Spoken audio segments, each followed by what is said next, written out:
Que o amor, a fé, a graça, a sabedoria e a misericórdia nos sejam multiplicados. Amém? Êxodo 14, do 10 ao 14 ao 15, nos ensina uma grande lição nos dias de hoje em que passamos pelo deserto. Vamos lá. Êxodo 14, 10 diz: E, aproximando o faraó, os filhos de Israel levantaram seus olhos, e eis que os egípcios vinham atrás deles, e temeram muito. Então os filhos de Israel clamaram ao Senhor, e disseram-lhe a Moisés: Não havia sepulcros no deserto para que nos tirar de lá, para que morramos neste deserto? Por que nos fizeste isso, fazendo-nos sair do Egito? Não é esta a palavra que te falamos no Egito, dizendo: Deixa-nos que sirvamos aos egípcios? Pois que melhor nos fora servir aos egípcios do que morrermos no deserto. Moisés, porém, disse ao povo: Não temais, estais quieto, e vede o livramento do Senhor, que hoje vos fará, porque aos egípcios que hoje viste, nunca mais o tornais a ver. O Senhor pelejará por vós, e vos calareis. E o Êxodo 14:15 diz: Então disse o Senhor a Moisés: Por que clamas a mim? Dize aos filhos de Israel que marchem.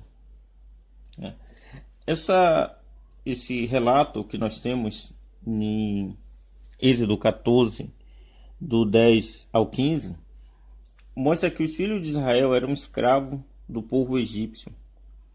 Eles passando para a terra que manava leite e mel, eles tiveram alguns percalços pelo caminho, e antes de atravessar a travessia do Mar Vermelho, que o mar se abre, e quando eles estavam saindo, antes de atravessar, antes de marcharem, eles olharam para trás e viram os egípcios vindo, o exército, e eles imaginaram que todos eles seriam mortos. Assim acontece conosco. Nós deixamos a escravidão, nós éramos escravos de Satanás, o diabo, escravo do pecado. Nós aceitamos a Jesus, e Jesus, com o seu sangue, com o seu sacrifício, ele nos liberta das garras do diabo e nos coloca em uma terra que, a partir daquele momento, nós caminhamos para a terra que mana leite e mel, ao reino celestial de Deus. Só que nesse caminho nós teremos que passar pelo deserto. Nós teremos que passar por situações, por aflições, tribulações, por caminho de turbulência. Não é porque nós aceitamos Jesus hoje que a nossa vida vai ser um mar de rosas. O único lugar em que a bênção vem antes do deserto é no dicionário. Fora isso, o deserto vai vir. Situações complicadas vão existir. Mas qual é a diferença? A diferença está em dois fatores. Deus não é filho, Deus não é homem para que se arrependa, nem filho do homem para que minta. Ou Deus não é homem para que minta, nem filho do homem que se arrependa. Se Deus ele fez uma aliança e Deus prometeu, ele vai cumprir. Logicamente que a gente vai ter que esperar o dia, tudo que Deus tem preparado. E o deserto, as aflições, tribulações, nós iremos passar. Mas Deus ele sempre dá o escape. Deus sempre nos fortalece. No Salmo 37 diz que nunca viu um justo mendigar o pão, nem a sua descendência. Então Deus sempre dá o nosso sustento. Deus sempre nos dá. Viu quando Jesus foi tentado no deserto? Ele foi tentado.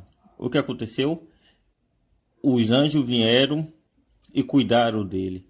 Então, Deus sempre tem um algo especial para nós. Mas que as situações aqui nessa terra, que nós sabemos que essa terra do maligno, e por causa do pecado, nós acabamos sofrendo algumas coisas, mas esse não é o propósito de Deus, esse não é o plano de Deus. O plano de Deus é que nós habitemos no reino celestial. Então, assim, também são algumas pessoas que elas passam da escravidão para a liberdade, e quando está na liberdade, elas passam por alguns percalços nessa vida e começam a reclamar, dizer que a vida que ela tinha antes era melhor, porque não consegue enxergar a terra que mana leite e mel. Se o nosso foco estiver na vitória que vai vir, nós seremos vitoriosos.